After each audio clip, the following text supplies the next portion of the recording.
So hey YouTube, welcome back to another video, and in this video we are going to talk about how I became a software developer at the age of 15. This is the most asked question on my Instagram, my Twitter accounts, my LinkedIn, even on some of my friends on WhatsApp. YouTube में तो होता ही होता है. तो इस video में मैं अपनी पूरी जर्नी जो है कि मैं उसको फेजेस में डिवाइड करूंगा. So the first phase is going to be how I started off. Then is how I landed my first internship, or I would say how I won the competitions. Then it would be my freelancing stuff, and then after gaining some experience, it will be my internships, and then my national story. All that stuff is going to be covered in this video. This is going to be a step-by-step process.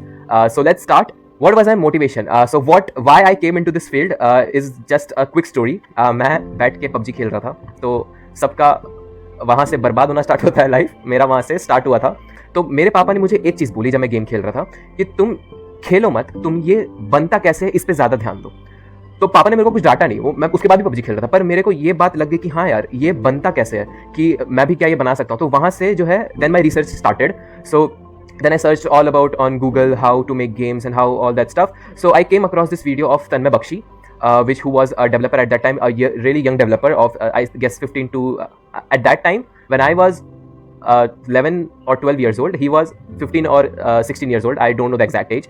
But then he really inspired me that even kids can code. So there I started the journey. So my first language I would say was Python, and it's still my first language. I'm very proficient in it, but I still know 5 to 6 languages now. But my first language and my most strongest language is Python. Everyone has their most strongest language is JavaScript, because nowadays it's pretty popular. But at that time वहाँ पे इतना मतलब कि back in 2016 and 17 or even 15 that was started off, and in 16 I was like हाँ अब इस पे घुसते हैं. तो 2016 or 17 there was not much of the resources to begin with.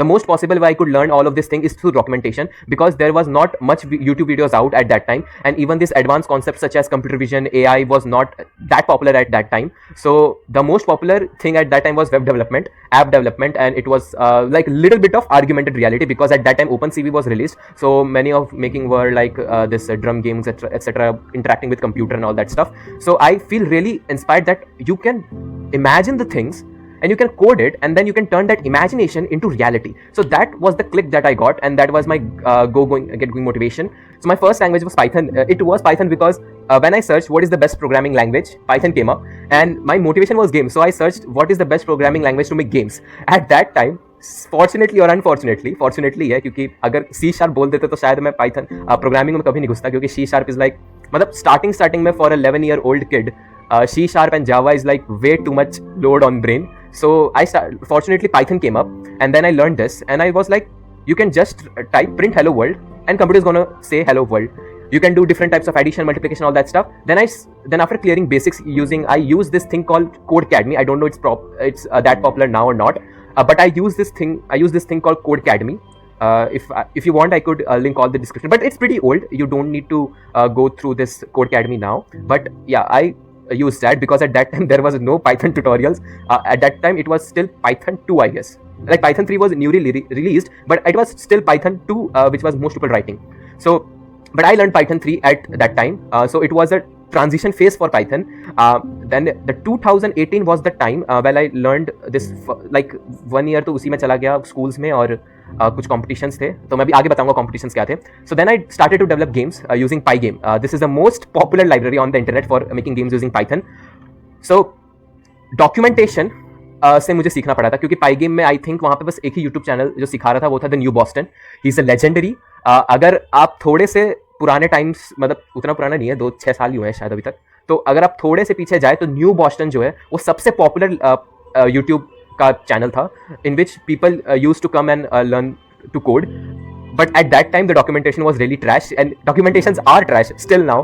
अभी तो Vue.js में थोड़ा documentation वगैरह सब अच्छा हुआ है, पर still the documentation is trash. So I made really different kinds of games such as space shooter, car obstacle game, RPG game, and then whatever I learned in all of these years, I try to combine and make a new thing every time. Whenever I learn a simple skill, I go to the my code editor and then create a new thing. So at that time for developing games you need to know some kind of maths, like even like now I know what maths it should be like. You need to learn about vectors, trigonometry and all that stuff. I don't know nothing of them, so I switched there, and then I came into this thing called web development.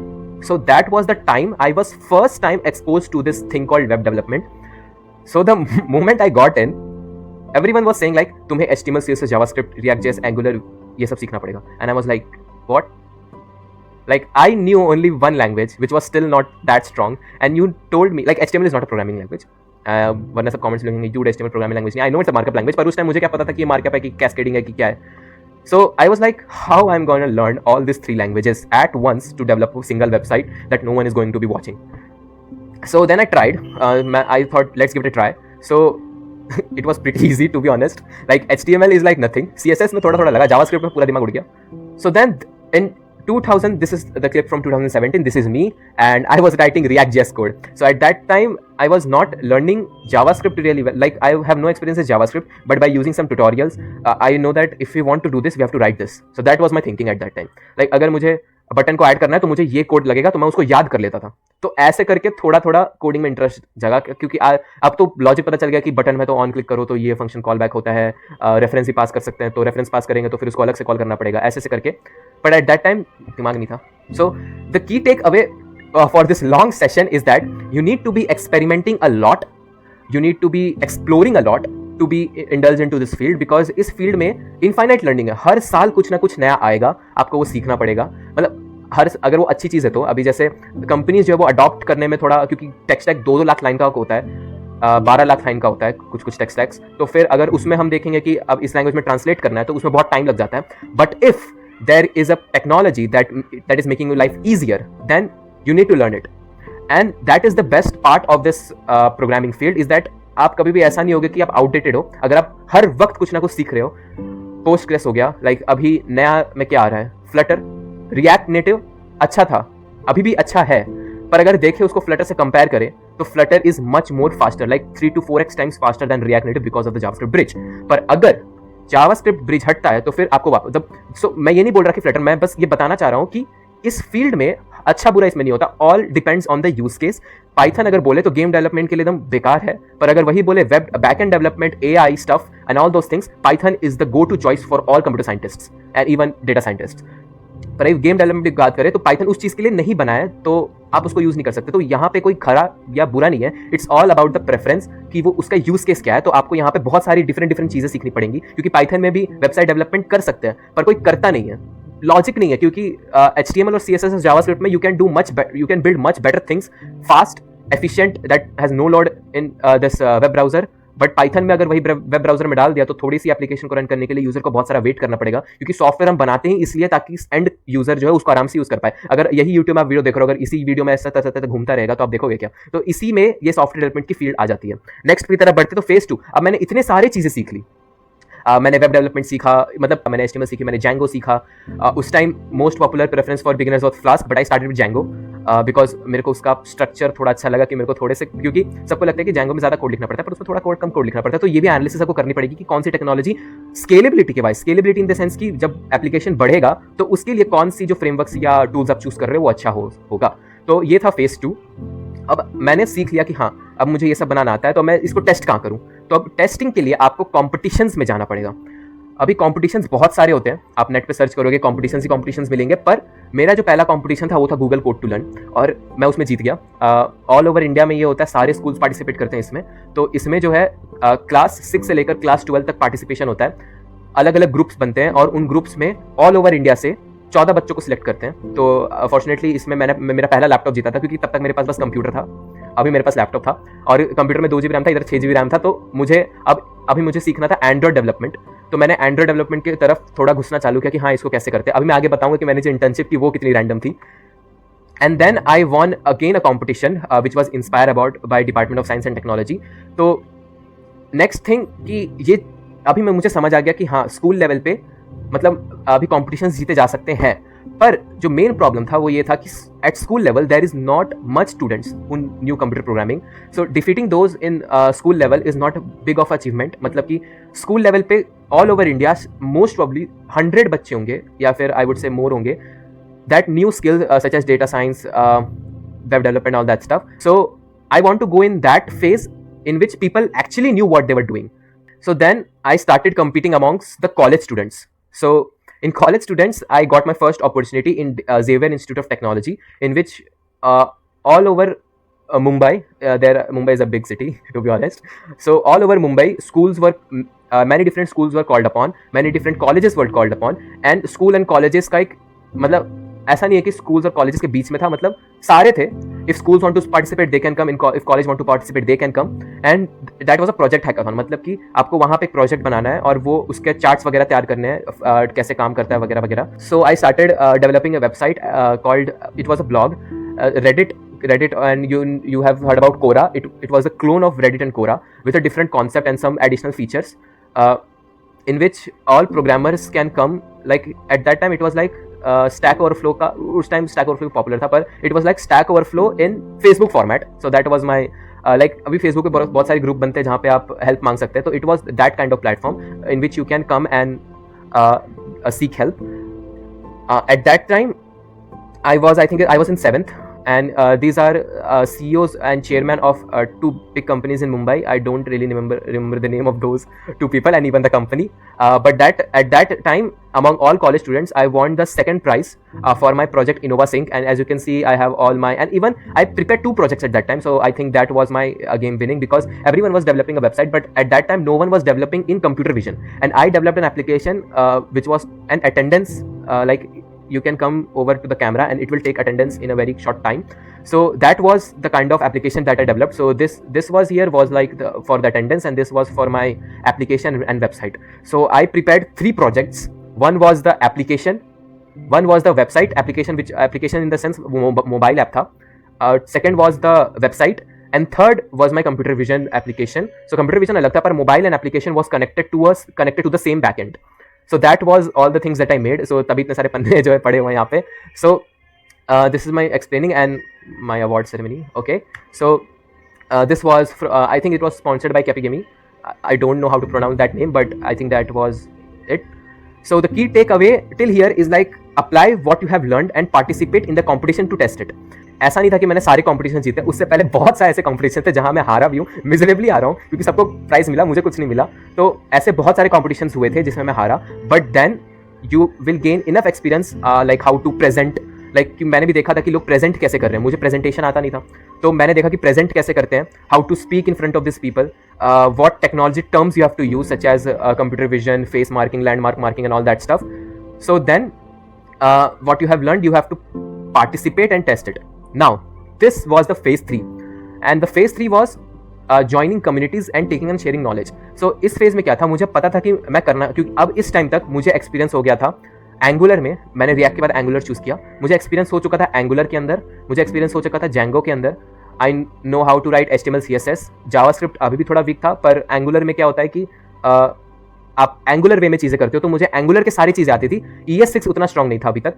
Python was the strongest. अब Python जो है पूरा अच्छे से आ चुका था कि decorators क्या होते हैं, मैं कैसे मल्टी स्केलेबल बैकएंड्स बना सकता हूँ, माइक्रो सर्विसेज बैकएंड कैसे बना सकता हूँ, all those things I knew till now. अब मुझे कम्युनिटी चाहिए थी कि कहाँ मैं, क्योंकि मैंने बहुत सारे ऑनलाइन वेबिनार्स और सेमिनार्स देखे थे. Recently I was invited by Geeks for Geeks to give a webinar on web development. तो अब मुझे नॉलेज को शेयर करना था और नॉलेज लेना था, क्योंकि खुद से आप कितना भी एक्सप्लोर करो, कुछ चीज़ें छोटी छोटी मिस हो जाती हैं. तो उसके लिए मुझे कोई कम्युनिटी चाहिए थी. तो डिस्कॉर्ड बहुत सारी कम्युनिटी थी, पर मैंने ये देखा कि एक माइक्रोसॉफ्ट की तरफ से एक कम्युनिटी है which was called Microsoft learn student ambassador. तो उनका एक टीम्स में ग्रुप बना रहता है, अनाउंसमेंट होते हैं, इवेंट्स होते हैं, you can level up, Microsoft की तरफ से गिफ्ट्स आते हैं उस पर.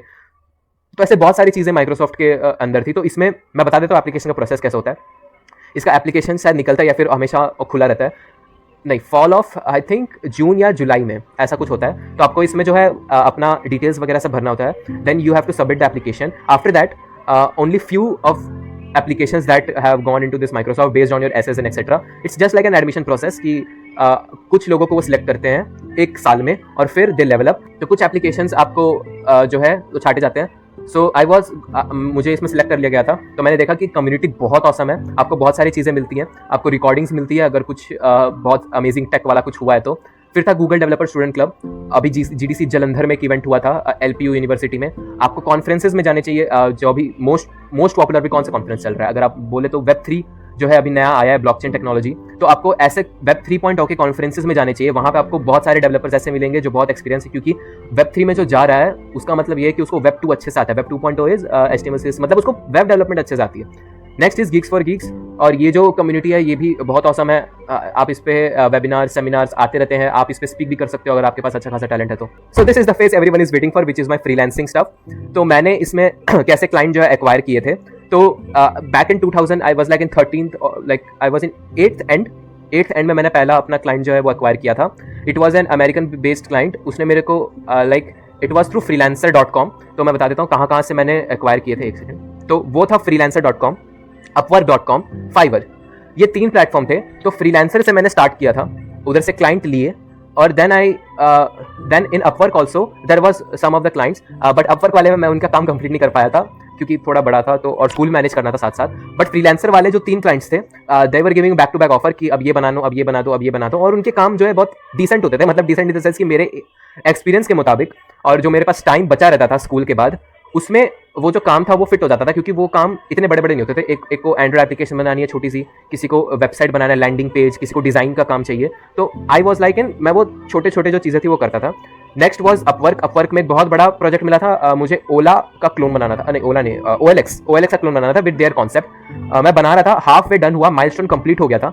तो माइलस्टोन के I got the payment for the milestone, but whole project was not complete. So at the end, like at that time my end exams got started of 8th.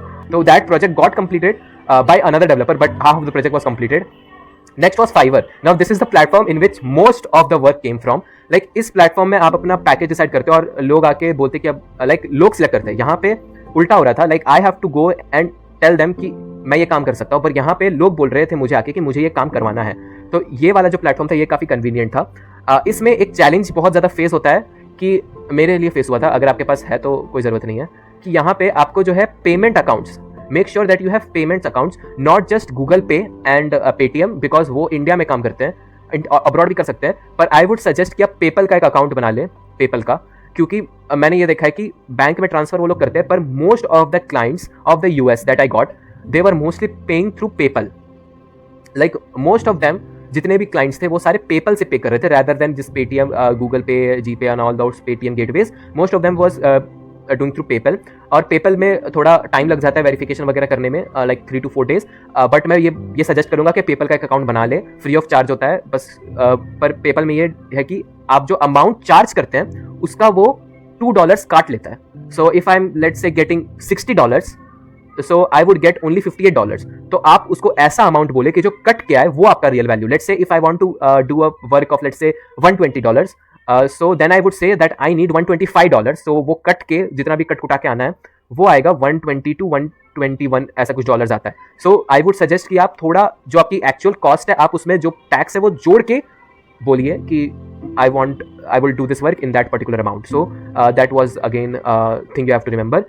But I did this freelancing thing for like 3 to 4 months. But then I started thinking that कि मैंने इतने सारे projects बनाए, experience हो गया, पर certificate नहीं है। सर्टिफिकेट इन द सेंस कि अभी मुझे जस्टिफाई करना है कि मैं अपने वर्क थोड़ी दिखाऊंगा सबके पास जा कि हाँ ये लो मेरा कोड ऐसा आ गया, ये मेरा कोड है, ऐसे थोड़ी बताऊंगा कि मैंने क्या किया है। वो एक सर्टिफिकेट फॉर्म में होना चाहिए।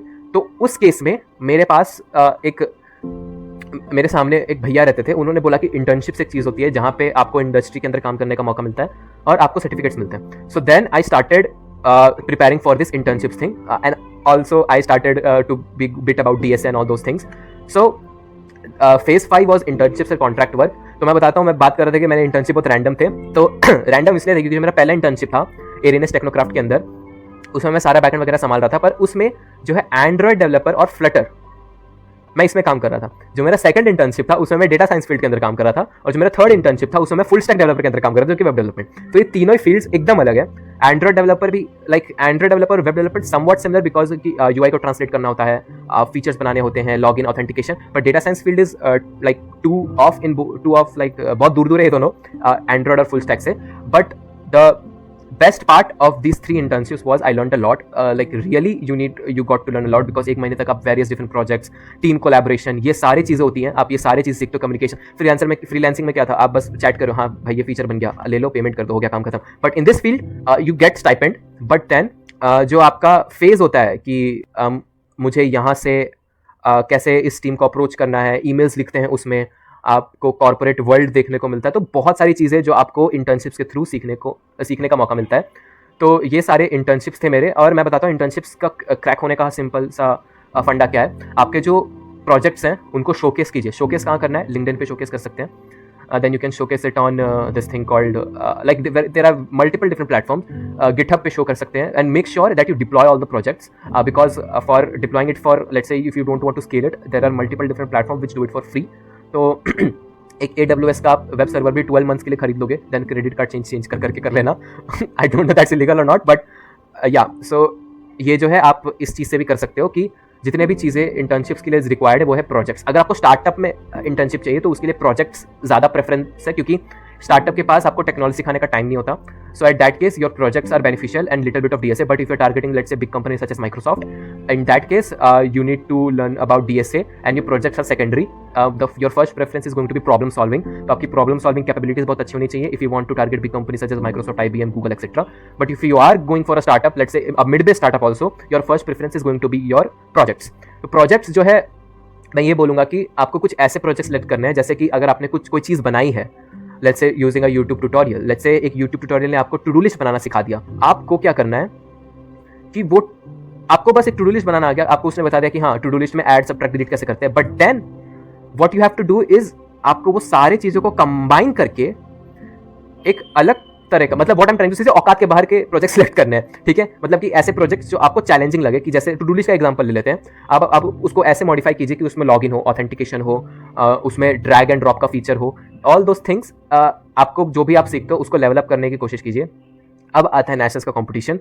तो अभी मैंने क्या क्या किया, मैंने स्कूल लेवल पे क्लियर किया बहुत सारे कॉम्पिटिशन्स, मैंने कॉलेज के लोगों के साथ क्लियर किया, पर that was still in Mumbai. तो मैंने मुंबई में ही जो है सारी चीज़ें किए। माइक्रोसॉफ्ट के अंदर स्टूडेंट एम्बेसडर से सिलेक्ट हुआ, फिर इंटर्नशिप्स करी डीब्रेड के doctor BR Ambedkar institute of technology में, एरेनियस क्रिएटिविटी वेब सॉल्यूशंस में। तो अब इन सब के बाद पर जो मेरा सबसे best part of learning experience था वो था नेशनल्स के कॉम्पिटिशन्स के अंदर, क्योंकि यहाँ पे ना ही सिर्फ मुंबई या फिर स्कूल के लोग आते हैं, बल्कि ऑल ओवर इंडिया से, एज लिमिट तो होती है, कोई भी आ सकता है up to 22 to 23 years old, college के स्टूडेंट्स आते हैं, IIT से आ सकते हैं, NIT से आ सकते हैं। तो इस केस में जो है that competition was like in big scale. अगर आप मेरे यूट्यूब चैनल पे जाएंगे, मैंने अपना नेशनल्स की पूरी जर्नी भी डाली हुई है।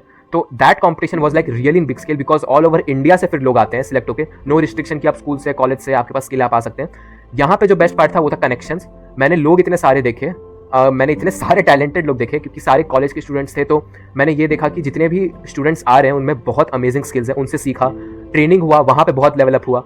तो ऐसे कर करके आपके पास बहुत सारी चीज़ें जो है वो, मतलब एक बार आपके पास skill, the most important phase in this competition, most important phase in all of this thing, like मैंने जितने फेजेस बताए उसमें जो सबसे इंपॉर्टेंट फेज था वो था हमारा लर्निंग का फेज, क्योंकि वही एक फेज है जहाँ पे बहुत सारे लोग जो है वो गिव अप कर जाते हैं। क्योंकि कोडिंग एक ऐसी फील्ड है कि अगर आप, coding is like a curve of this, कि आपको स्टार्टिंग में बहुत हार्ड लगे, but then it's pretty smooth, because if you want to transition from one language to another, आप वो ट्रांजिशन आराम से कर सकते हैं। क्योंकि कोडिंग एक ऐसा फील्ड है जहाँ पे एज लिमिट नहीं है। आपको बस एक क्या चाहिए, आपको बस एक लैपटॉप चाहिए, आपको एक या कंप्यूटर हो सकता है, और कोई महंगा कंप्यूटर नहीं चाहिए। स्टार्टिंग में अगर आप लो एंड का काम करें, वेबसाइट डेवलपमेंट, एक 3 GB रैम या 4 GB रैम के कंप्यूटर में आराम से हो सकता है। You should always be learning and make your learning part stronger.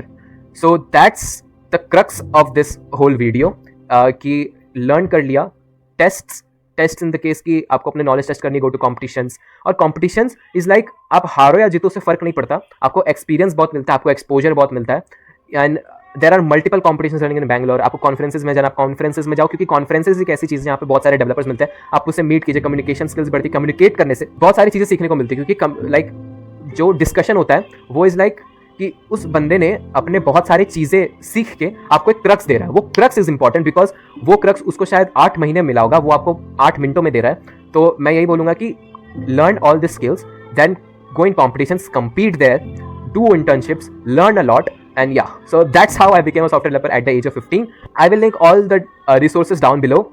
Codecademy, the new Boston, like 2 ही तो चीज़ें बोली हैं वीडियो में शायद। तो Codecademy हो गया, न्यू बॉस्टन हो गया, मैंने उनसे सीखा, बट आपको इन सबसे सीखने की जरूरत नहीं, बहुत सारे आप यूट्यूब पे भरे पड़े, Udemy पे जाओ, कोर्सेज लो, and you are good to go. So that's it for this video, I see you in the next video, till then see ya, have a good day.